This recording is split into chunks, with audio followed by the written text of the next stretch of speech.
You're with Alan Juddy, and this is Relationship Management, a guide to achieving harmony with your pasture plants.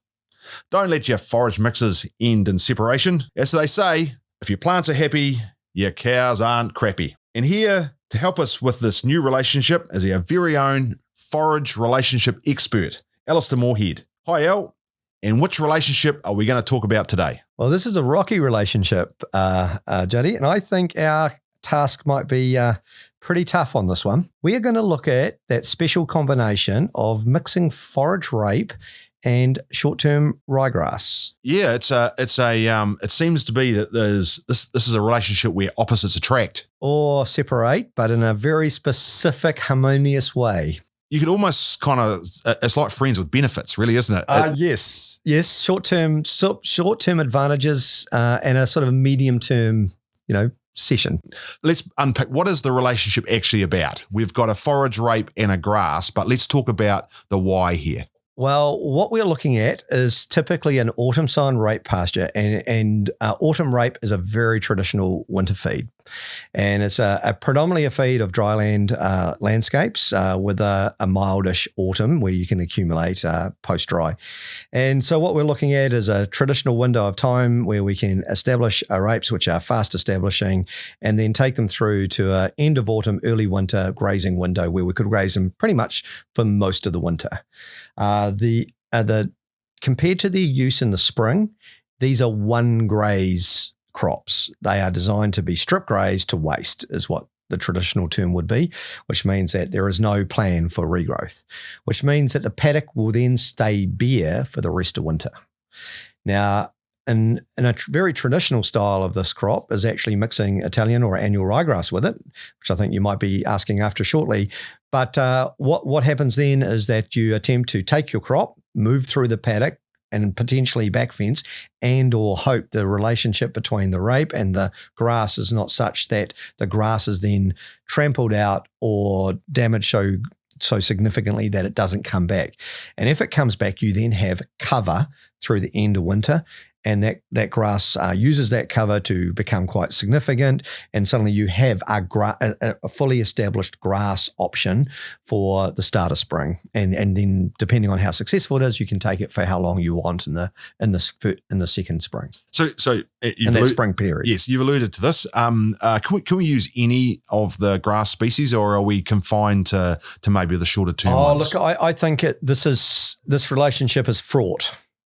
It's very hard to get a recipe based on the sowing conditions and the seasonality of the autumn break that you get the same answer every year. So investing in something too expensive and too long-lived it is fraught with potential for disappointment from this relationship. So I guess, and let's just unpick that, because the key thing is what does good look like? And I guess for me, the what good looks like. Well, I'll ask you, what does good look like? Well, good looks like achieving a winter feed and having it to meet your farm needs for stocking rate and the stock classes that you're going to walk across these paddocks. And what good looks like, and I'll go a step further, what great looks like in this relationship is where you can harvest that feed and have a full sward of short-term ryegrass underneath. And short-term ryegrass is our most winter-active ryegrass. And that gives that paddock a chance to actually create a cover before the end of winter, a regrowth of grass, not brassica, grass through the winter. And then if you have grass there by the end of winter, you have a whole spring of options of what you do with that. And then that cycles back to what decision and what grass would you invest in to put with rape. Okay, so the alternative is, what are some of the other outcomes of this relationship which aren't necessarily so good? Yeah, well, the worst example is quite simply you put the brassica and grass together, the brassica excels, creates a large cover. The grass is extremely weak under that cover. And because it's a large cover, you have a high stocking rate and therefore you damage the paddock so severely that only a small amount of the grass survives the winter grazing event. That is the worst case scenario. The second case scenario that is not ideal is the grass gets an environmental release and grows faster than the brassica. So instead of having a yield parameter of 6 to 8 tons, your grass dominates and its ceiling yield is more like 3 to 4 tons by the time of grazing. So you lose total yield, but you gain that you have an Italian or an annual ryegrass paddock, which can be utilized for the whole of winter normally, and then has a full spring silage or grazing production. So it's a lesser of two evils, but the primary job of sowing a winter feed is to get your winter feed.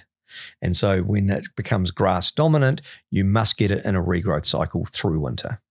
So I guess that's why it's fraught, is that you throw the dice and you don't quite know and you may not get the same result twice. And so coming back to the grass, you've said that that because you don't know, actually there's more risk in putting higher value grasses in there. Correct. What about the brassica? Well, the key to the brassica is that we've got two types. We've got a tall type, which is a long maturity brassica, and a shorter maturity brassica. Both are traditionally used in springtime. If you are sowing early, the long maturity brassicas like Spitfire have your highest yield potential by the start of winter. As you sow later and later, your yield potential by the start of winter gets less and less, and suddenly your faster maturity brassica, such as Mainstar, becomes a genuine option to be sown a little bit later in that window. If you're sowing really early, it's probably not an idea to sow grass with your rape, because if you are hitting a yield of about 8 to 10 tonne, that is a huge amount of shading on whatever grass you choose to sow with it.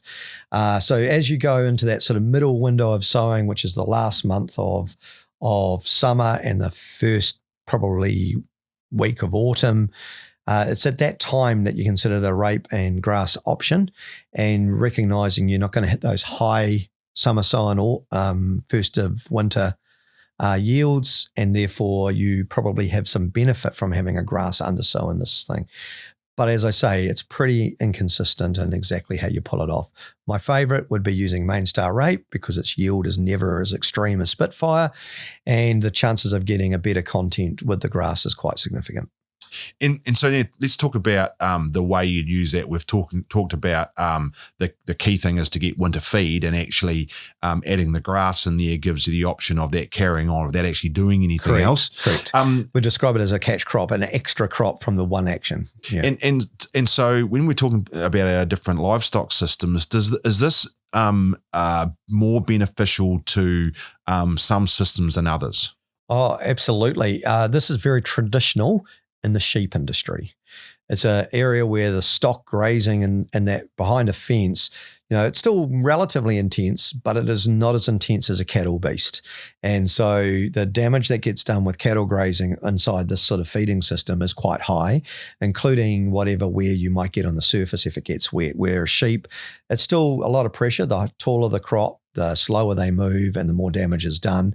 But the reality is you can move across faster and value the ryegrass component more with sheep than you can with cattle. Cattle can be quite hard on the system. Certainly perfectly okay for young stock, in the case of cattle, but fits deer production systems and sheep systems extremely well.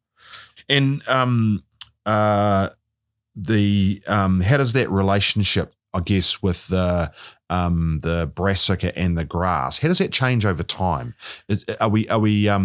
Do we always graduate towards a more grass dominate? I think this is the key, is that if we understand it well enough, you get that choice between, am I using an annual or am I using an Italian? And an Italian is a grass that will continue on and grow into the second year. An annual will literally have it will go to seed and die. And that's what the definition of an annual is. If it doesn't go to seed and die, it technically is a biannual. It was going to run for a second year. And so, that's your first decision on how consistent this has been in your model. But if it's highly variable, I'd just use an annual, and then I plug it into a spring cropping program or a spring pasture program. If it's an Italian, you might move it into the following autumn from a resow perspective, and you might be looking to do it in the following autumn where you might be sowing a perennial pasture. So it keeps coming back to how it sort of plugs into the system. You are targeting a brassica crop because of the extra yield that brassica can hold. But in saying that, you do want to have about 10 to 15% of that total yield as grass by that time frame. So at about 70 days, that grass is getting quite old as well. So it doesn't hold all winter easily under a canopy. But as I described, if it's there, it's going to be a slightly bigger plant by that time. And so it's probably 15% of that first yield. The majority of it is brassica if it comes off in that angle. And then the reality is when the brassica is grazed, it will not regrow. Or if it does, it's insignificant. And then every single one of those grass plants gets a chance to continue to develop through winter. In many cases, particularly with sheep, that will be back grazed. So unless you put a back fence up at some time, they'll continue to graze those little grass plants. If you back fence it, the chances of that expanding into a very normal looking annual or Italian ryegrass paddock is much greater. And I guess one final comment in terms of that system, how successful do you think it would be if we were really pushing the boat out and going, I'm going to put some clover with that? It's a tough gig because at the end of the day, we've discussed this in the world of clover and relationships, is that it requires light. And we're just going to go into a declining temperature where the brassica excels at carrying on, Italian ryegrass excels in carry on, and it puts a vast amount of pressure on. A species that would fit in here would be something like Roselle Persian clover. It's a winter active annual clover and may, if it's sown early enough, contribute in that moment. You'd want to check your weed spectrums and your options at that moment. But apart from that, that would be a species I would consider another aerial seeded winter active annual clover, not just a clover. Just touching on sowing rates and delivery, both species can tolerate about the same sowing depth. Both species fit, but the key is the primary driver is your winter feed crop. Therefore, the rape sowing rate should be very similar to a normal autumn sown rape sowing rate. And depending on what you may use, you are delivering a rape paddock. What you may be looking at, depending on if it's a tetraploid ryegrass or a diploid, you might be considering adding 8 to 14 kilograms of Italian ryegrass or annual ryegrass to that mixture. Now, as I've described to you, the outcome of that mixture will vary every single year based on your establishment conditions. So as a relationship, it's really fraught and defined by your establishment window and who has the advantage at that time. If you're sowing early, the brassica will nearly always have the advantage. As you sow later and later, the brassica potential declines and the ryegrass dominance increases. And so as you sow later, the bob each way starts to become quite interesting. And I guess that's probably defines that relationship, isn't it? It's a bob each way. It is absolutely a bob each way. And the result you get out of that is going to be different every time you do it. Absolutely. But let's keep an eye on the end game. If it works, you have a paddock that still has ryegrass in it after you've grazed to waste. And if it works, you have you do not have to actually come in and so you have a feed paddock functioning in early spring, which you may consider you use on lactating animals or shutting up for early silage. So you have a longer yield window than just your one-off grazing. And if it doesn't work, what you're hoping is you've still got your winter crop because that Correct. was primary. And I guess if it goes the other way and you're largely grass dominated, you're now going to have to think really quickly about what you're going to do from a winter feed point of view. Absolutely. But turn that around, you'll grow just as much, if not possibly more, in a wider window of time. But this is the conflict, if the pressure point is the first of winter, well, then that's a bigger deal. Well, El, I'm not really sure we should be giving too much relationship advice, but I think in terms of this one, in terms of the forage rape and the grass, I think we've unpicked that relationship quite well. And I think the fraught nature of that and the difficult to repeat that the same result year after year as a key feature of that relationship. To find out more, contact your local Agricom representative or visit agricom.co.nz.